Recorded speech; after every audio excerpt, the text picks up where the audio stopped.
I'm Youngmin Seo, and this is how parents can enhance the development of their child. The foundations of developmental psychology. Just like how fundamentals are important in learning a new craft, it's important for you as a parent to understand the foundations of child development. The first foundation is nature versus nurture. This is our genetics or nature and our experiences or nurture and how they combine to make us who we are. We are seeded by our nature and shaped by our nurture. However, when talking about parenting, we can't do much in the present about your child's genetics. So hopefully their genes are good. But in all seriousness, that is why this presentation will be focused on the nurture aspect. A major current controversy in cognitive psychology is whether cognitive development is mainly determined by one's nature or nurture. The next foundation is that development can be continuous or in stages. There are two schools of thought on development. Some researchers see development as a slow and continuous process, whereas others see it as a sequential process where everyone goes through the same stages. The latter is what psychologist Jean Piaget explored with his theory of cognitive development. Today, most developmental psychologists side with the idea that development is continuous, but there's evidence some elements of development does occur in stages, so Piaget's work was not completely lost. In fact, he was honored by Time magazine as one of the 20th century's 20 most influential scientists for the interest he generated in cognitive and developmental psychology. The reason this is important to you as a parent is because this discrepancy between continuous versus sequential development highlights a greater message that child development is not black and white. There isn't always one right answer. There's a lot of gray area and unknowns, and developmental psychologists continue to learn more every year. This is important to learn as parents so you do not become discouraged when you inevitably make mistakes according to current parenting standards.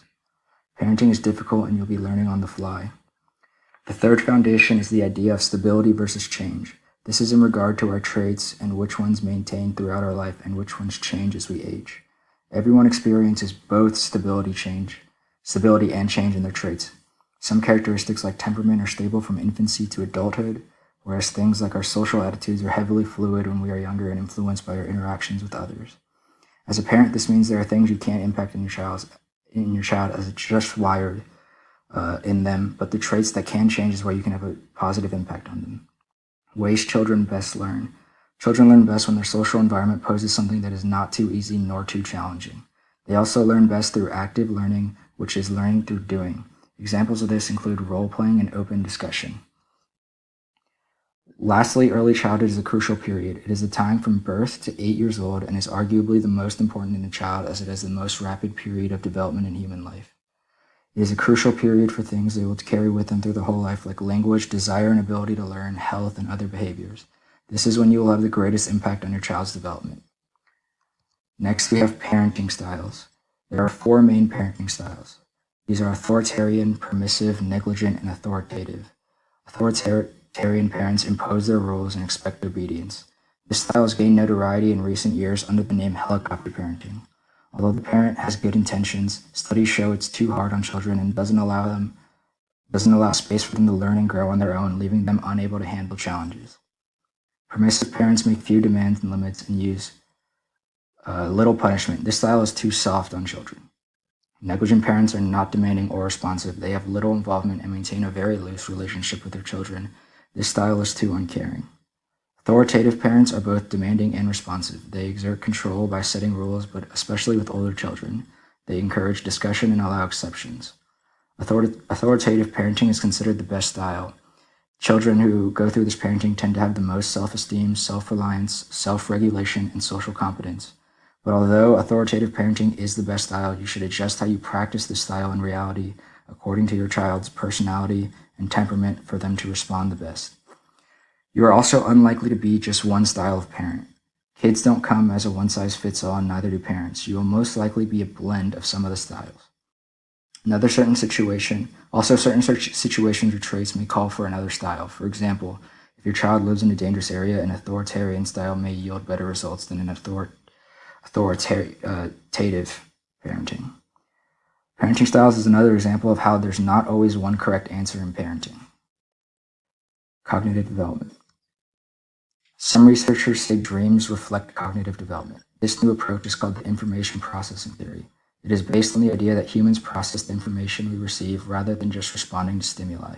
This idea likens the mind to a computer, analyzing the information we bring in our dreams as part of the brain's maturation and developing cognitive ability. What this means for children is that they grow, so does their and so does their brain, which leads to advancements in their ability to process the information they intake. Young children are not mini adults. This is one of the most important things to remember as a parent. Young children are incapable of adult logic and often lack the ability to think of situations from other people's point of views, which is called perspective taking. For example, if they suddenly get off a seesaw because they're bored, they don't necessarily think about how it will cause the person on the other end to crash. They should not be berated for their cognitive immaturity, however, but rather accepted. It's nature's way of keeping children close to their parents so they can continue to learn and be exposed to all the things in the world with your helping hand. What you can do to enhance cognitive development. A study showed a link between the amount of conversation between a parent and a child and the development of language structures in the brain. Physical activity has also been shown to be beneficial for cognition, and that certain hormones released during exercise may improve memory. Music has also been shown to enhance cognition. The famous Mozart effect originates from a study that showed increased performance in spatial reasoning by kids who listen to Mozart. Studies have also shown those who play instruments tested higher on SATs and reading proficiency. Other intellectually stimulating activities like reading and art have also been shown to improve cognition. Getting enough sleep is also important. A 2014 study showed connection between poor sleep and reduced gray matter in the brain's frontal lobe and negative structural brain changes. Social and interpersonal development. How parent-infant attachment bonds form. Children do not imprint, meaning they don't become attached to the first thing they see, like the ducklings in Conrad Lorenz's 1935 study. Sorry to all the moms' hearts out there I just broke. However, good news for you, children do still become very attached. From birth, they get attached to their parents because of the fondness you bring, and they also get attached to things they are familiar with, which is why they often rewatch the same movies and eat the same foods. This is because they trust what they find familiar in a world of things they have never been exposed to. This is also why you as a parent are so important. You are their tour guide to their vast and unknown world. Types of attachment.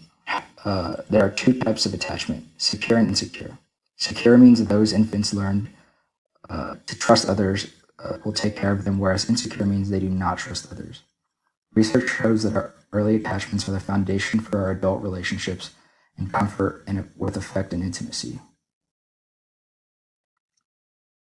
What you can do to enhance social and interpersonal development of your child. You can encourage inner speech. Prominent Soviet psychologist Lev Vygotsky noted inner speech, which is the silent expression of conscious thoughts to oneself in a coherent linguistic form in young children, often mirrors social speech and improved communication skills. Give your child a chance to interact with other children and adults to gain social emotional competence and trust others. Failing to develop secure attachments with caregivers may lead to difficulties communicating, managing emotions, and having relationships with peers, as found in a study in 2005. There can never be too much love. Show your child love and provide a nurturing environment. Studies have shown tremendous negative effects of depressed mothers on their kids, from the same 2005 study as the previous bullet point. In conclusion, ultimately your job as a parent is to make decisions in the best interest of your child. Like I mentioned earlier, of course there'll be missteps on the way, but that should not discourage you from continuing to do your best and what you think is best for your child. The best way you can enhance the development of your child, quite simply, is teaching them to live an overall healthy life. This means teaching them to exercise, eat right, get proper sleep, and instilling a curiosity for other people and things. And the best way to teach your child all these things follows one of developmental psychology's most basic tenets, that children learn by imitating adults. Similar to how telling a child to not smoke while they see you smoke every night is not as effective in deterring smoking as simply not smoking, the best way to enhance the development of your child is to improve your own lifestyle and do all these things yourself as well.